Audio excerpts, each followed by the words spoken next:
سورہ البقرہ ہے اور آیت نمبر 149۔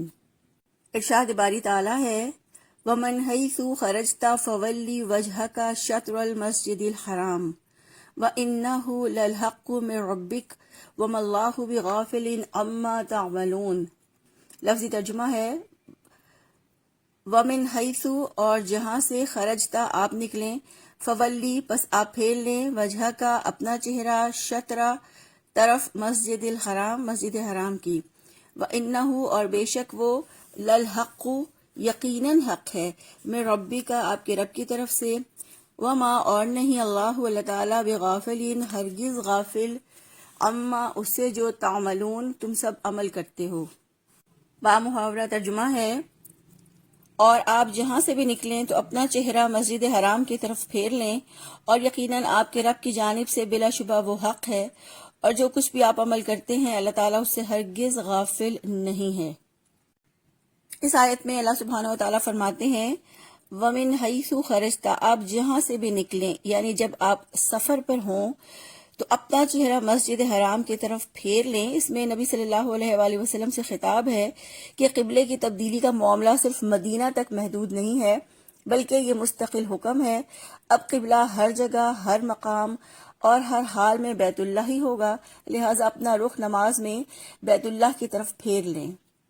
بیت اللہ کو قبلہ مقرر کرنا یہ اس چیز کی علامت تھی کہ اللہ تعالیٰ کی نعمت اسلام کی تکمیل ہونے کو ہے، اور بندوں کے لیے اللہ تعالیٰ کی جانب سے سب سے بڑی بھلائی یعنی اسلام کے لیے ایک مرکز متعین ہونے کی علامت تھی، اور یہ اس چیز کی علامت تھی کہ حضرت ابراہیم علیہ السلام اور اسماعیل علیہ السلام کی دعا کے مطابق آخری نبی کے آنے کی علامت ہے، اور اللہ تعالیٰ کی جانب سے آخری ہدایت کا دروازہ کھلنے کی یہ علامت تھی۔ پھر فرمایا وَإِنَّهُ لَلْحَقُّ مِن رَبِّكَ اور یقیناً آپ کے رب کی جانب سے بلا شبہ یہ حق ہے۔ اس سے مراد یہ ہے کہ قبلے کی تبدیلی کا حکم آپ کے رب کی طرف سے ہے، اور یہ حق ہے، اور اس میں کچھ تھوڑی سی بھی شبے کی گنجائش نہیں ہے۔ اور پھر فرمایا وَمَا اللَّهُ بِغَافِلٍ عَمَّا تَعْمَلُونَ اور جو بھی تم عمل کرتے ہو اللہ تعالیٰ اس سے ہرگز غافل نہیں ہے۔ اللہ تعالیٰ اس چیز سے غافل نہیں ہے کہ تم اپنا رخ کہاں پھیرتے ہو۔ اس آیت میں اللہ تعالیٰ نے مسجد حرام کی طرف رخ پھیرنے کا حکم دے کر یہ شعور دلایا ہے کہ تم جو بھی عمل کرتے ہو، جس طرف بھی رخ کرتے ہو، اللہ اس سے ہرگز غافل نہیں ہے۔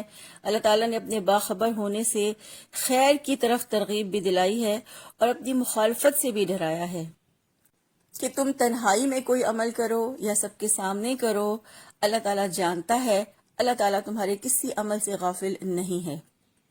آیت نمبر 150 ہے وَمِنْ حَيْثُ خَرَجْتَ فَوَلِّ وَجْهَكَ شَطْرَ الْمَسْجِدِ الْحَرَامِ وَحَيْثُ مَا كُنْتُمْ فَوَلُّوا وُجُوهَكُمْ شَطْرَهُ لِئَلَّا يَكُونَ لِلنَّاسِ عَلَيْكُمْ حُجَّةٌ إِلَّا الَّذِينَ ظَلَمُوا مِنْهُمْ فَلَا تَخْشَوْهُمْ وَاخْشَوْنِي وَلِأُتِمَّ نِعْمَتِي عَلَيْكُمْ وَلَعَلَّكُمْ تَهْتَدُونَ۔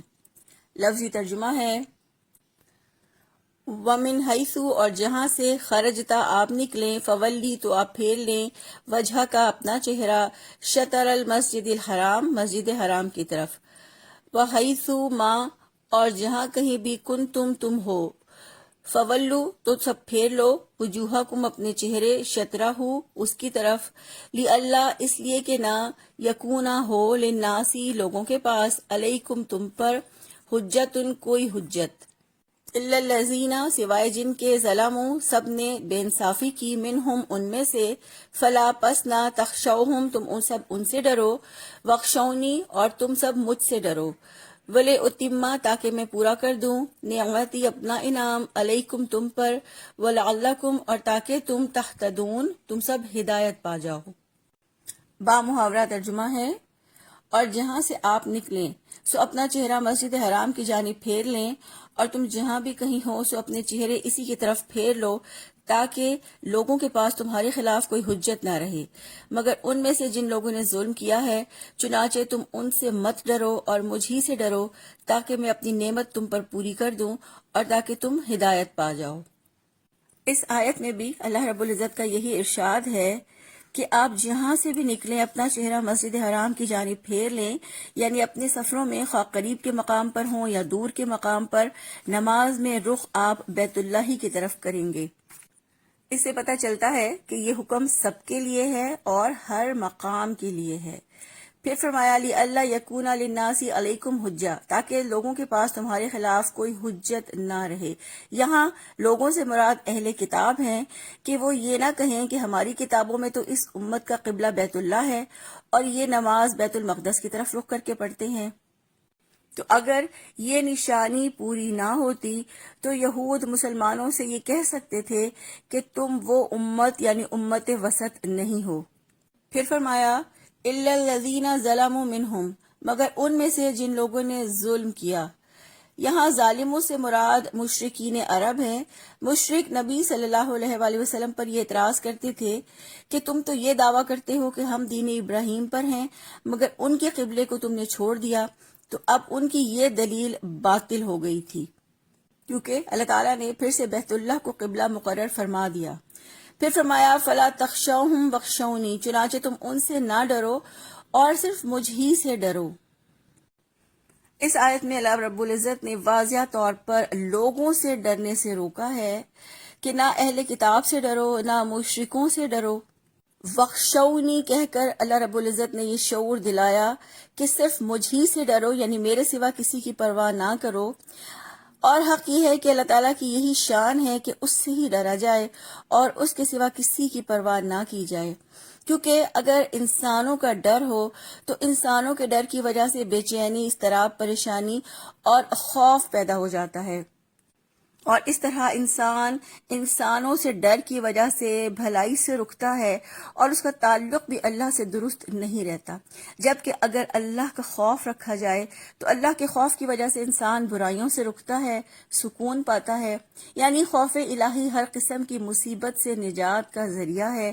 خوف الہی قیامت کے دن کی ہولناکی اور جہنم کی آگ سے نجات کا بھی ذریعہ ہے، اور اسی طرح اللہ کا خوف رکھنے سے اللہ کی رضا، اللہ کی رحمت، مغفرت اور جنت حاصل ہوتی ہے۔ تو اللہ تعالیٰ کا خوف رکھنا اس بات کی ضمانت ہے کہ انسان کو ہر دوسرے خوف سے بے نیاز کر دیا جائے۔ یہاں رک کے ہمیں تھوڑا سا اپنا بھی جائزہ لینا چاہیے کہ ہمارے دل میں کس کا خوف ہے۔ کیا ہم انسانوں سے ڈرتے ہیں یا اپنے رب سے ڈرتے ہیں؟ کیونکہ انسانوں سے ڈرنے والا پھر اللہ سے نہیں ڈرتا، اور جو اللہ سے ڈرتا ہے پھر وہ کسی چیز سے نہیں ڈرتا۔ یہاں ہم یہ بھی دیکھتے ہیں کہ اللہ تعالیٰ کا خوف، اللہ کا ڈر کیسے پیدا ہو سکتا ہے۔ اپنی موت کو کثرت سے یاد کرنے اور آخرت کے حالات پر غور و فکر کرنے سے اللہ کا خوف پیدا ہوتا ہے۔ اسی طرح اللہ کی کائنات میں غور و فکر کر کے اپنی حیثیت کو اور موت کو یاد کرنے سے اللہ کا خوف پیدا ہوتا ہے۔ قرآن مجید میں آیات پر غور و فکر کرنے سے اللہ کا خوف پیدا ہوتا ہے۔ اللہ کی عظمت، اللہ کی قدرتوں پر غور و فکر کرنے سے اللہ کا خوف پیدا ہوتا ہے، اور اسی طرح گناہوں کو یاد کر کے توبہ کرنے سے اللہ کا خوف پیدا ہوتا ہے۔ اپنا برا انجام سوچ کر اللہ کا خوف پیدا ہوتا ہے۔ رسول اللہ صلی اللہ علیہ وآلہ وسلم کی سیرت پر غور و فکر کرنے سے اللہ کا خوف پیدا ہوتا ہے۔ پھر فرمایا بولے اتیما نعمتی علیکم، تاکہ میں اپنی نعمت تم پر پوری کر دوں۔ نعمت سے مراد امامت اور رہنمائی اور پیشوائی کی نعمت ہے جو بنی اسرائیل سے لے کر امت مسلمہ کو دی گئی تھی۔ تو یہاں اللہ تعالیٰ نے واضح فرمایا کہ کعبے کو قبلہ بنا کر میں اپنی نعمت یعنی شریعت تم پر ہر طرح سے مکمل کرنا چاہتا ہوں۔ اس سے یہ یقین ملتا ہے کہ اللہ تعالیٰ اپنا دین ہر پہلو سے مکمل کرنا چاہتے ہیں۔ تو اللہ تعالیٰ نے اپنی نعمت کی تکمیل کے لیے اپنے رسول محمد صلی اللہ علیہ وآلہ وسلم کو مبعوث فرمایا، جو اللہ تعالیٰ کی آیات کی تلاوت کرتے تھے اور اس کی تعلیم دیتے تھے تاکہ لوگ ہدایت پا جائیں۔ تو اسے پتہ چلتا ہے کہ اب ساری انسانیت کو اللہ تعالیٰ کے راستے اور نیکی کے راستے پر چلانے کے لیے یہ خدمت رسول اللہ صلی اللہ علیہ وآلہ وسلم کی امت کے سپرد کر دی گئی ہے۔ پھر فرمایا وَلَعَلَّكُمْ تَهْتَدُونَ، اور تاکہ تم ہدایت پا جاؤ۔ اللہ تعالیٰ سے ڈرنے والوں کو ہی ہدایت کا راستہ ملتا ہے۔ اللہ تعالیٰ اپنے بندوں پر رحم کرتے ہوئے ہدایت کے اسباب آسان فرما دیتے ہیں ان کے لیے جو ہدایت اللہ سے طلب کرتے ہیں اور جو اللہ کا خوف رکھتے ہیں۔ ان آیات سے ہمیں یہ بھی پتہ چلتا ہے کہ تحویل قبلہ کے 2 خاص مقاصد بیان کیے گئے ہیں۔ تحویل قبلہ کا پہلا مقصد تو یہ ہے کہ دین ہر پہلو سے مکمل ہو جائے، اور دوسرا مقصد یہ ہے کہ تم ہدایت پا جاؤ، اور ہدایت نفع مند علم اور عمل صالح کی توفیق کو کہتے ہیں۔ تو اللہ تعالیٰ سے دعا ہے کہ اللہ تعالیٰ ہمیں نفع مند علم حاصل کرنے اور عمل صالح کرنے کی توفیق عطا فرمائیں، آمین۔ سبحانک اللہم و بحمدک نشہد ان لا الہ الا انت نستغفرک و نتوب الیک۔ السلام علیکم و رحمۃ اللہ وبرکاتہ۔